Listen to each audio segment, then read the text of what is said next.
昔日的小跟班假意请客吃饭，还想用比鲱鱼罐头还臭10倍的菜戏弄我，被我轻松化解后，又装逼说认识老板，没想到最后不仅工作丢了，还差点把自己送了进去。我们公司葛总来了，我去和他打个招呼。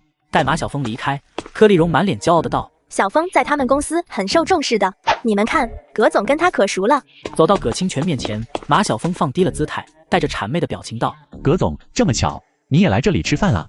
葛清泉打量了他一眼，没什么印象。公司上上下下几百号人，马小峰只是一个项目经理，哪里认得出来？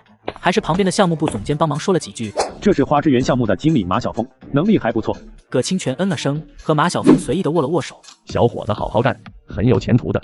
他这话只是正常的客套，马小峰却听得腰杆子立刻挺直了。他瞥了一眼自己的座位，然后讨好的道：“葛总，我女朋友也在那边，她一直特别仰慕您，能不能请您移驾过去和她说几句？不要多，就随便说几句，估计她都能高兴的晚上睡不着觉。”如此明显的马屁，葛清泉哪里听不出来？但他不会因为这点马屁就浪费自己的时间，本打算直接拒绝，但是眼睛一瞥，看到坐在那边的叶枫，葛清泉微微一愣，随后他问道：“那边一块坐着的是？”“哦，我女朋友的大学同学，不重要，您就当没看见就行了。”葛清泉看了看他，心里隐约明白了什么，便呵呵一笑道：“行，那过去打个招呼。”马小峰心里一喜，连忙在前面引路，看着他们走过来。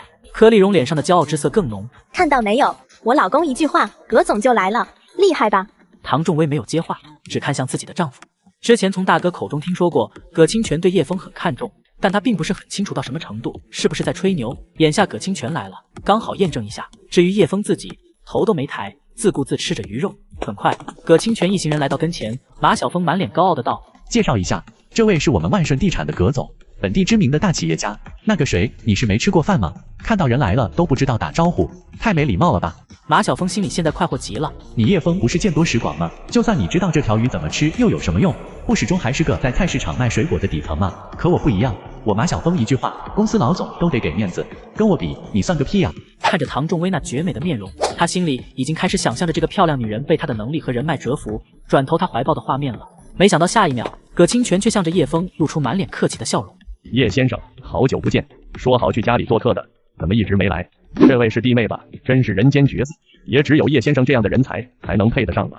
人家主动打招呼了，叶枫也不好再继续无视，只能站起来和他握了握手，淡声道：“家里有点事，一直没走开，以后有机会再去叨扰。”马小峰和柯丽蓉两个人就像见鬼一样看着眼前这一幕，就算他们长8颗脑袋，也想不明白葛清泉怎么会跟叶枫这么客气的打招呼，而且看起来他们好像很熟悉的样子。和叶枫寒暄几句后，葛清泉转头看向马小峰，眼中闪过一丝冷意道：“马经理，听你刚才的语气，好像和叶先生有些不快是吗？”一句话出口，马小峰浑身冷汗直接冒了出来。他又不是傻子，哪里看不出来葛清泉的不高兴？没有的事，我女朋友和叶先生夫妻俩很熟的，关系特别好，经常一起开玩笑。刚才我以为你们不认识，就说了几句，没有别的意思。然而他放低了姿态，叶枫却没打算就这样放过他，冷笑一声道：“不好意思，我和马先生好像今天第一次见面，算不上多熟。至于你女朋友是大学同学没错，但已经很多年没联系过了，什么时候一起开过玩笑？倒是马先生这盛气凌人的态度，有点吓到我女儿了。”冷汗从鬓角不断滴落，马小峰脸色发白，浑身发抖，带着难看又勉强的笑容道：“叶先生，我真没那个意思。如果我之前有什么做的不对的地方，我在这里向你道歉。对了，都是我女朋友，她非说什么以前在学校里被你们欺负过，让我来帮忙找场子，我也是鬼迷心窍了，竟然听信她的鬼话。对不起，都是我的错，我不该这样做。”说着，马小峰出人意料的直接一巴掌抽在柯丽蓉的脸上，柯丽蓉被打闷了。马小峰吓成这样，已经够出乎意料了，却没想到他不但把责任推到自己头上，还打人。柯丽蓉眼里的泪水直打转，却不敢有任何反抗的行为。马小峰是想用这种行为和柯丽蓉撇清关系，证明自己的无辜，但在葛清泉看来，这却是把自己的人丢得干干净净。他脸色一沉道：“年纪不大，火气倒不小，打女人，好大的本事！黄总监，你怎么做事的？手底下出这样的货色，不嫌丢人吗？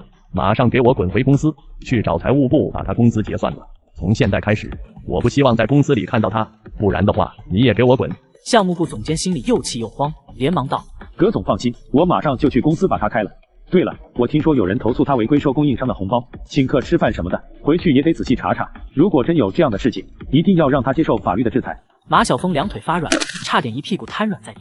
要知道，违规收红包可不是小问题，国家明令禁止，违反的大概率会进监狱。他心里只有一个念头：完了，一切都完了。葛总，我真知道错了，我不是人，我主动辞职。1分钱都不要公司掏。不，之前收的钱我加1倍，不，我加3倍还给公司，求您了，饶我一马。葛清泉冷着脸道：“我缺你这点钱。再说了，你得罪的不是我。”马晓峰恍然大悟，立刻转向叶枫，磕头认错：“叶先生，我错了，求您原谅我吧。无论您让我做什么，我都愿意。”唐仲威性子软，见马晓峰这么可怜，加上柯丽蓉的关系，便悄悄拉了叶枫一下。要不然还是算了吧，一点小事，没必要搞成这样。叶枫却是沉声道：“如果他只是得罪我一个人，那我可能笑笑就算了。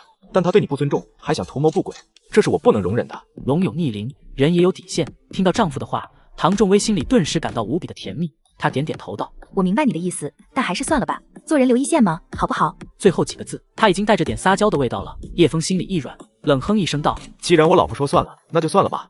不过你最好给我长点记性，再发生这样的事情，可就不只是今天这么简单了事了。”马晓峰听得心里一松，顿时瘫坐在地上，满心都是庆幸。葛清泉有些嫌弃的道：“这家伙看着就碍眼，叶先生，要不然跟我们一块去吃吧？”行，那就打扰了。让葛清泉不知道的是，正是因为这次的邀请，让他避免了公司破产跳楼的下场。平平无奇的水果摊主竟秒变钢琴师，还在地产大亨面前预言房市崩盘。当预言来临时，信任和钱财，他究竟会怎么选择？上次别墅的事情，太感谢叶先生了，您的一句话可是让我免受了上亿的损失。唐仲威很是惊讶地看向丈夫，叶枫便把之前的事情粗略讲了一下。虽然不清楚丈夫为什么能做出如此精准的判断，但唐仲威还是为之感到骄傲。爸爸好厉害！诺诺在一旁拍着马屁，叶枫笑着摸了摸他的脑袋，小丫头像猫咪一样眯着眼睛，露出享受的神情。叶先生一家人的温馨真是令人向往。我2个儿子现在都是到处乱跑，想跟他们说句话都难。孩子大了，都是要离开的。我不走，我要永远陪着爸爸妈妈。诺诺喊着，一桌人都笑了起来。弟妹现在做什么工作呢？唐仲威有些尴尬地回答道：“我在菜市场卖水果。”葛清泉并没有表现出意外的神情，之前他就听唐明海说过，这2口子生活并不是很富裕。想了下，葛清泉道：“要不然这样吧，回头让弟妹来我公司上班，刚好我最近准备贷款干几个大房地产项目，手底下正缺人呢。弟妹来了，别的不说，1个月10万8万的还是很容易的。或者叶先生也来一起，你们2口子双剑合璧，肯定更胜一筹。”唐仲威听得有些向往，并不是单纯因为每个月能赚10万8万的，而是如果爸妈知道他们俩都去了万顺地产工作，也许关系能缓和一些。然而叶枫却毫不犹豫地拒绝了。卖水果挺好的，比较自由。倒是葛总想贷款干项目，想必不是小数字吧？也不多，大概几百亿的项目吧。葛清泉一脸得意地说着。咸水湾那边，我打算开发一个高档小区，然后顺带附近搞2个中低端的衬托一下。批文这2天就下来了。叶先生如果想要房子，回头我给你们留一套好的。咸水湾是市里的一处游乐胜地，客流量颇高，那里的地块一向价值高昂，没有一定的实力是很难干出来的。而葛清泉一直不喜欢贷款干项目，但这次市里刚好3块地同时挂牌，价格比想象中低了很多，这让他动心了。叶枫犹豫了下道：“葛总，我劝你最好不要做这个项目。”葛清泉不解地问：“叶先生为什么这样说？”旁边的企划部总监道：“是啊，这次的项目可以说万众瞩目，我们公司能拿下那3块地，可是费了不少的周折。如今批文都快下来了，怎么可能不做呢？”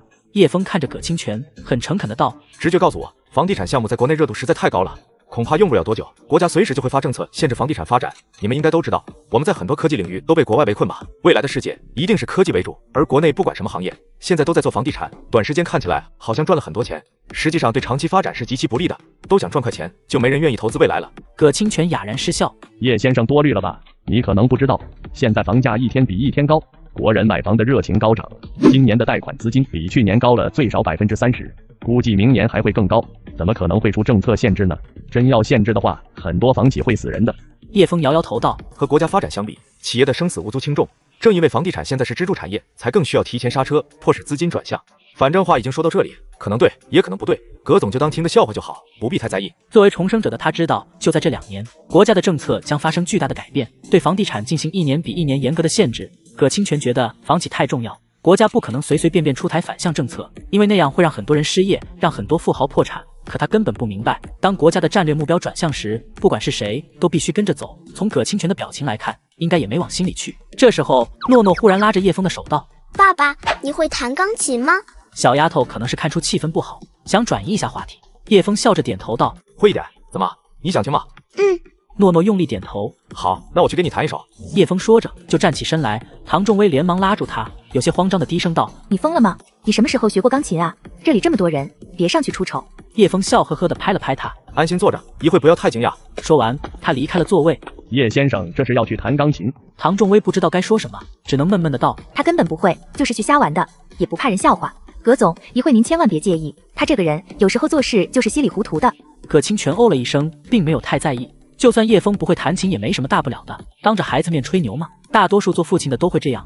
然而下一秒，清脆的琴键声响起，唐仲威愕然地转头看去，只见叶枫的手指仿佛会跳舞一般，在琴键上不断跳动着。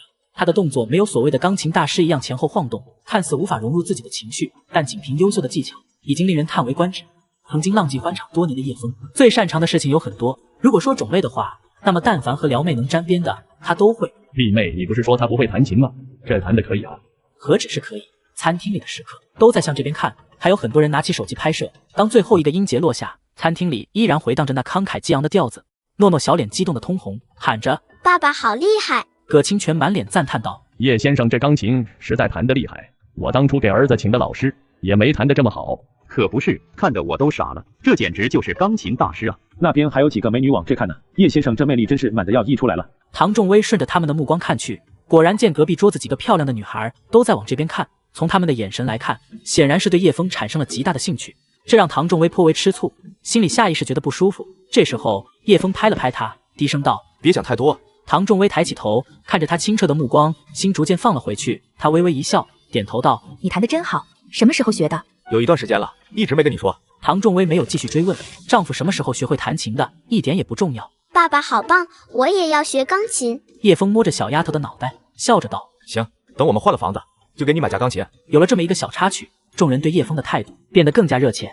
他们开始明白，为什么老总会对一个菜市场卖水果的这么看重。吃完了饭，葛清泉仍然极力邀请叶枫去家里坐坐。不了，我们准备去买几身衣服，下次有机会再去打扰。葛清泉也没强求，目送一家三口离去，然后想到叶枫之前提醒过的事情，犹豫了下道：“你觉得他刚才说关于房地产政策的事情，有没有这种可能？”企划部总监想了下，摇头道：“我承认叶先生非一般人可比，但关于房地产的事情，他显然是个外行。现在房地产行业这么火爆，可以说是国家支柱型企业，在没有极其特殊的情况下，不可能出台什么政策进行限制，这等于掐断自己的经济动脉啊。”葛清泉没有说话，他回头看向餐厅，准确的说是看向那架钢琴。唐仲威信誓旦旦地说丈夫不会弹琴，结果下一秒，叶枫的钢琴声就响彻了整个餐厅。当初的别墅也是，所有人都在恭喜他喜提豪宅，只有叶枫劝他不要买。这个人总是那么的出乎意料，反其道而行之，却又每每证实他是对的。这一次他会是对的吗？葛清泉犹豫了一会，便下定了决心。他看向企划部总监，表情略显严肃：“通知法务部和资管部，把那3块地卖出去，我们不做了。”2个部门总监都满脸惊愕：“不做了？这可是我们好不容易才拍来的，虽然说卖出去也不会亏，可自己做，利润显然比卖地要多得多。葛总，您可得想清楚啊，别因为叶先生几句话就……不用说了，就这样决定，去办吧。”葛清泉语气很是坚定，2个总监面面相觑，都不明白葛清泉怎么突然就像发疯一样要撤项目了。那3块地他们可是费了9牛2虎之力才到手的，按照之前的估算，如果项目做起来，少说也能赚上100亿，甚至更多。但葛清泉主意已定，不会再更改，2人没办法，只好应声离开。而葛清泉则面露一丝犹豫，然后拿起手机拨出去一个号码，这个号码来自他的前妻。葛清泉的发达和他有着难以磨灭的关联，当年他只是个农村来的穷小子，全靠前妻的家族力量影响，这才得以发家致富。可惜的是，后来前妻觉得他太土了，就选择了离婚，找了另一个男人。哪位？是我。电话里沉默了几秒，然后才出声：“有什么事？帮我个忙。”葛清泉直截了当的道：“你爸当年在改委的影响力应该还在，帮我问一问，是不是准备出台限制房地产的政策了？”电话再次沉默。葛清泉知道这个问题可能会让他为难，有些人脉是不能随便用的，毕竟他爸已经退休了，人情用一次少一次。葛清泉明白这个道理，再次开口道：“如果让你实在为难就算了。”电话里传出了女声：“下午给你答复，但这是最后一次。”说罢，电话就被挂断了。百亿富豪的我，穿着几十块的地摊货去逛1线品牌店，却被店员嘲笑买不起。没想到下一刻，我的手机入账信息震惊了所有人。你该不会要带我来这里买衣服吧？当然是这里，普通店面的衣服怎么配得上你？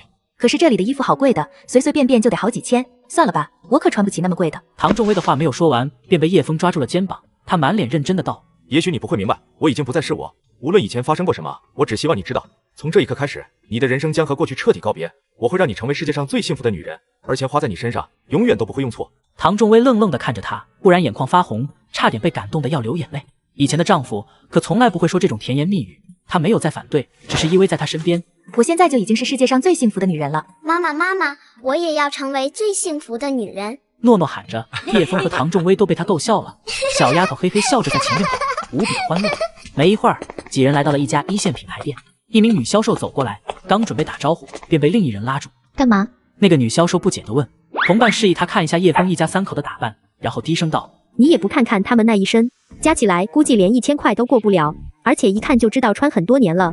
这样的人都是进来随便逛逛，根本买不起，跟他们浪费什么时间？这话唐仲威听到了，顿时满脸害臊，他难为情地拉着衣角，对叶枫道：要不然我们还是换一家吧。叶枫也听到了2个销售的对话，顿时心生不爽，冷哼一声道：不换，就在这了。服务员，过来一下。第一个女销售听到喊声，犹豫了下，还是选择过来提供服务，而她的同伴则撇撇嘴，嘟囔道：好心当驴肝肺，真是傻了吧唧的。随后她朝着另一对刚进店，一看就有点钱的客户走过去，满脸堆起热情的笑容。您好，请问有什么可以为您服务的？而另一个销售也走到了叶枫跟前，同样露出微笑问：您好，请问有什么需要？叶枫并没有因为另一个人的无礼就伤及无辜，他拿起旁边挂着的一件衣服道：麻烦帮我老婆试穿一下。好的，请跟我来。女销售把衣服接了过来，做出引领的姿势。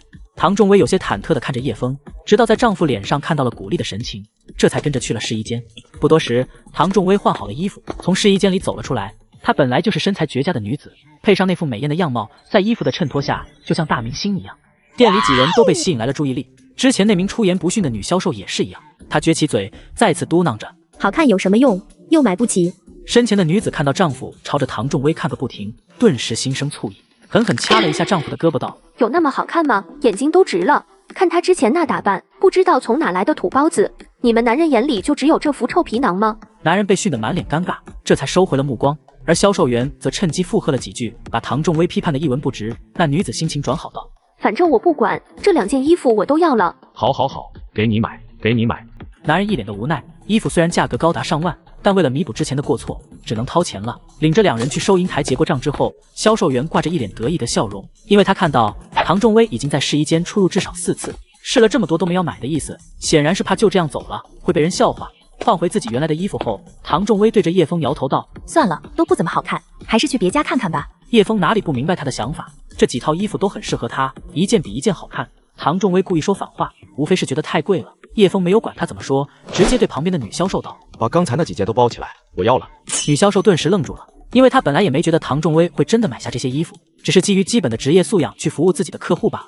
唐仲威反应过来，连忙拉着叶枫，低声道：你疯了吗？知不知道这些衣服要多少钱啊？最便宜的也得8000多，最后那套得6万多呢。别说6万一套的衣服，就算600一套的，唐仲威结婚后也没舍得买过。叶枫笑着道：不用在意钱，只要你喜欢，这比什么都重要。钱的事情交给我就行了。可是，相信我。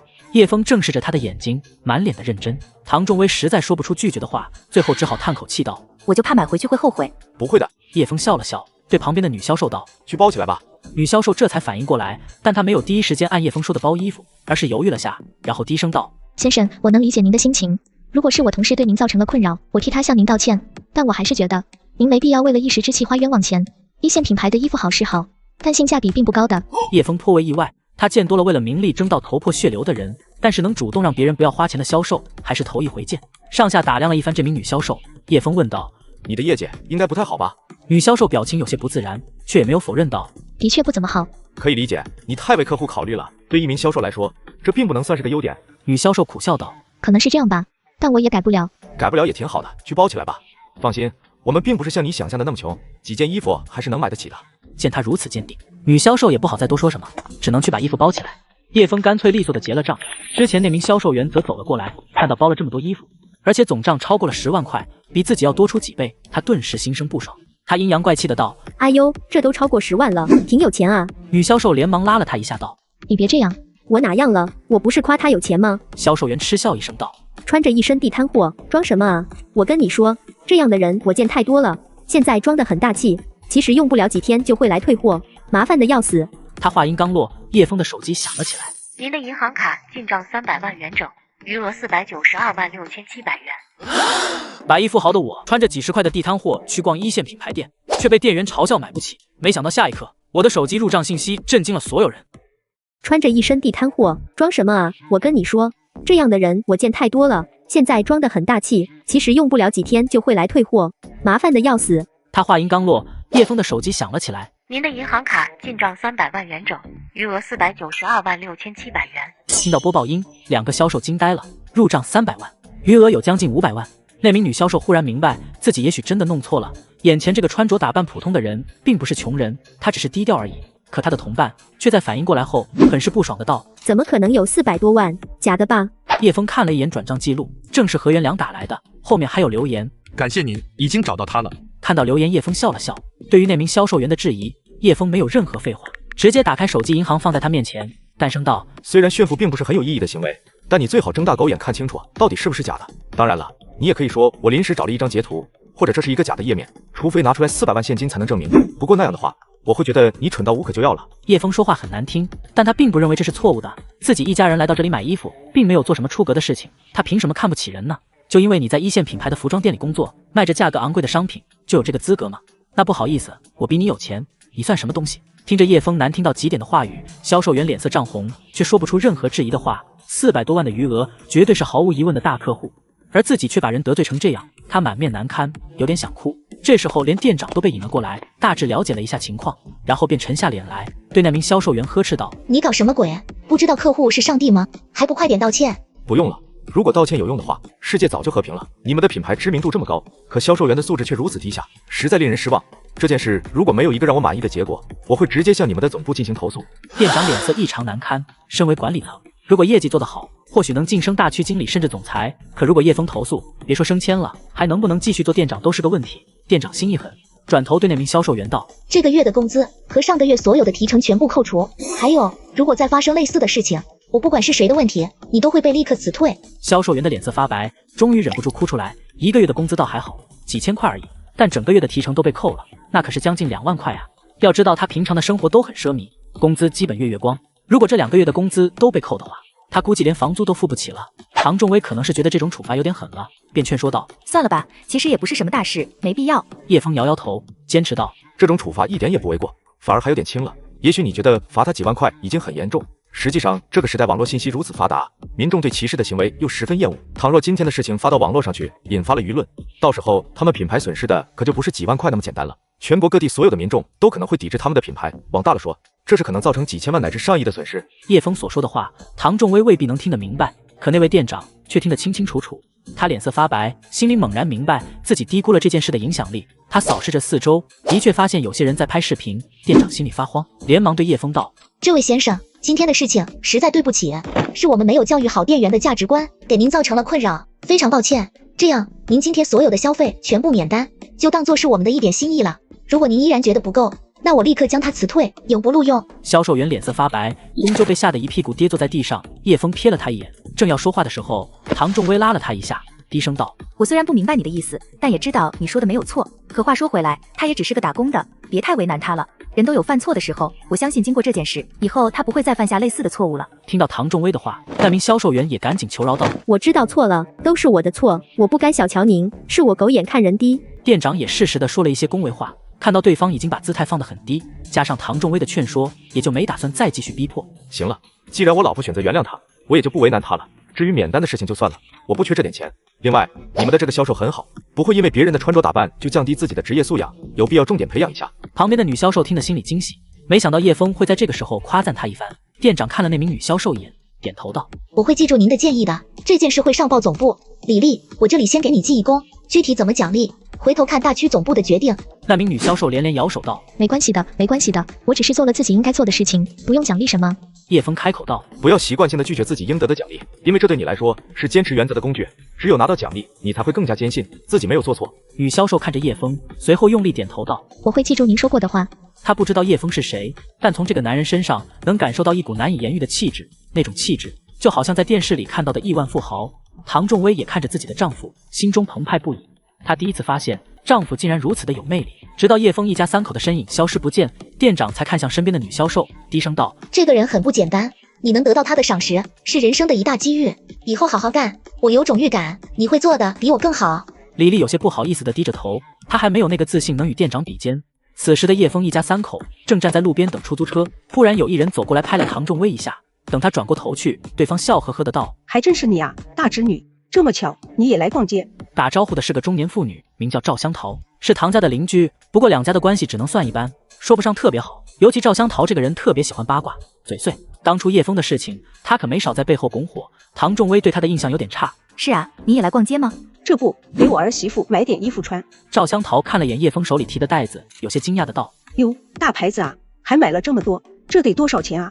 没多少钱，就随便买了点。唐仲威敷衍道，他实在不想和对方说的太清楚，否则又不知道要生出什么幺蛾子了。赵香桃看了眼叶枫，呵呵笑着道：看来你妈还是藏得深啊，前段时间还说什么你没钱呢，现在这一副买了快1车了。行行，你们小两口继续逛吧，我还得回去做饭了，先走了。等赵香桃离开，唐仲威抬头看向丈夫，叶枫察觉到了他的目光，低头看了眼，笑着道：放心，过去的事情都是浮云，我不是说了吗？要和过去彻底告别，不管人还是事，都不用在意了。唐仲威点了下头，露出了笑容，却又看向赵香桃离开的方向，隐隐有些担忧。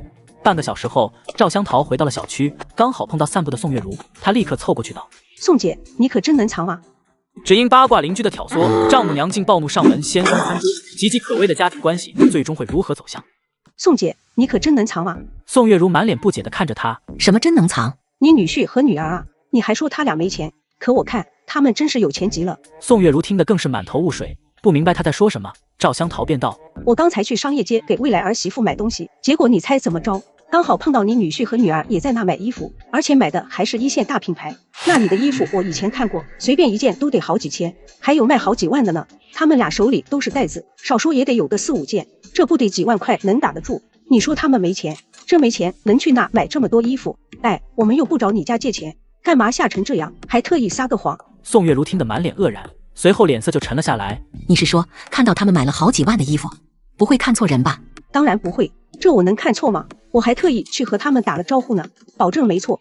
哎，你女婿最近在哪发财啊？有什么门路也和我们介绍介绍呗。他有个屁的门路，这个混账东西！宋月如心中怒火中烧，顾不得和赵香桃说什么，立刻往家里去了。看着他匆忙的背影，赵香桃撇撇嘴，随后一脸笑容哼着歌离开了。看着宋月如怒气冲冲的走来，唐景松不解地问道：怎么了这是？谁惹你了？宋月如铁青着脸道：还能是谁？还不是你那个宝贝闺女瞎着眼睛找的男人。刚才我散步的时候碰到赵香桃了，你知道她在商业街看到什么了吗？看到你女婿和女儿买了好几万的衣服，他们是不是疯了？借了那么多钱，诺诺刚出院就铺张浪费，真以为那些钱是他们自己赚来的，想怎么花就可以怎么花？还有这种事？唐景松也是听得脸色发沉，肯定是叶枫那个兔崽子，只有他这么不着调，微微才不会干这种傻事呢。走，现在就去找他们，让他们离婚，绝对不能再让这小子祸害微微了。此时的叶枫一家已经开始忙活晚饭了，几道菜刚端上桌，房门便被敲响。唐仲威走过去打开门，发现是宋月如，不禁有些惊讶。等看清妈妈的脸色，心里便是一沉，有种不好的预感。果然，宋月如直接把他推开，闯进了房子。叶枫看到宋月如，虽然有些意外，但他还是很客气的主动打了声招呼。妈，没想到宋月如直接冲过来，抬手就是一巴掌。这一巴掌打得屋子里的两人都愣住了。叶枫也没想到宋月如来了，二话不说就动手，一时间没有反应过来，结结实实的挨了一巴掌。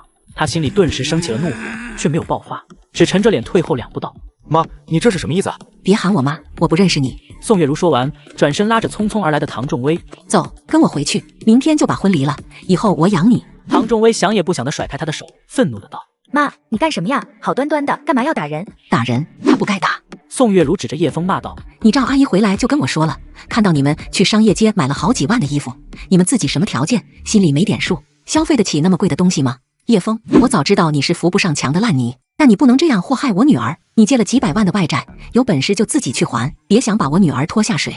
唐仲威这才明白发生了什么，他早就预感到赵春桃可能会去挑拨，却没想到宋月如听信一面之词就可以气成这样。妈，事情根本不是赵阿姨说的那样，我们也没借别人的钱，那些钱都是叶枫他自己赚的。唐仲威还试图解释清楚，可宋月如哪里会听，他一脸恨铁不成钢的表情。你小时候那么聪明，怎么现在越来越没脑子？就凭他有什么本事能赚几百万回来？他说什么你就信什么吗？唐仲威强忍着心头的怒火道：不是他说什么我就信什么，但钱是他自己赚来的，这是事实，我亲眼见到那个人给他转的账。唐仲威的解释，宋月如一个字都不会往心里去。她看着自己的女儿，满脸都是失望。叶枫到底给自己的女儿喝了什么迷魂汤？怎么就能把她骗得团团转？她以前没有这么蠢啊！宋月如是越想越气，看到一桌子的好菜，更是气不打一处来。欠了那么多钱，还吃这么多，她脑子一热，干脆走过去，直接把桌子掀了，满桌子的菜全部洒在地上。叶枫气得七窍生烟。如果不是看在宋月如是唐仲威的亲妈，他真想一巴掌把这个女人打飞出去。正当叶枫想要开口的时候，唐仲威冲了过来，发疯一样的用力把宋月如往外推。你走，走啊！我不要你们管，你们以后不要再来我家，你滚啊！这是他生平第一次对父母用了“滚”这个极其不尊重的字眼。宋月如没想到一向乖巧的女儿会如此没教养，气得直接朝着他就是一巴掌。你疯了吗？不知道谁为你好了？唐仲威被打了一下，牙齿都要咬碎了，眼泪更是不自禁的往下流。他更加用力的将宋月如推了出去，疯狂的大喊着：“我就是疯了，是被你们逼疯的！你们不要再管我了，行不行？就算我死了，也和你们没关系。”房门被他用尽全力关上，巨大的声音震得楼板都在颤动。唐仲威转身靠在门上，任由外面宋月如大力拍门，直捂着脸痛哭出声。从和叶枫谈恋爱开始，他就从来没得到过祝福，父母总觉得这个穷小子配不上他，整天冷言冷语的，不给点好脸色看。实际上叶枫之所以那么急躁的想要做出成绩，实在做不出来，干脆自暴自弃，和老唐家的态度未必没有关系。他不想忍受这种被岳父岳母看轻的日子，想要出人头地，结果发现现实比想象中残酷太多了，所以他颓废了，放弃了。所有的压力由此转移到了唐仲威身上，他忍受着周围人的指指点点、嘲笑讥讽、父母的逼迫、朋友的议论。有一段时间，他甚至想过一死了之，但诺诺的出生让他实在狠不下这个心。自己死了可以解脱，孩子呢？失声痛哭的唐仲威显得那么柔弱无助。原本满心愤怒的叶枫看到他这副样子，最终还是叹出一口气。叶枫上前伸手将他揽入怀里，唐仲威的哭声也陡然加大，她扑入丈夫的怀中，哭得几乎要站不住了。为什么要这样对我？我们做错了什么？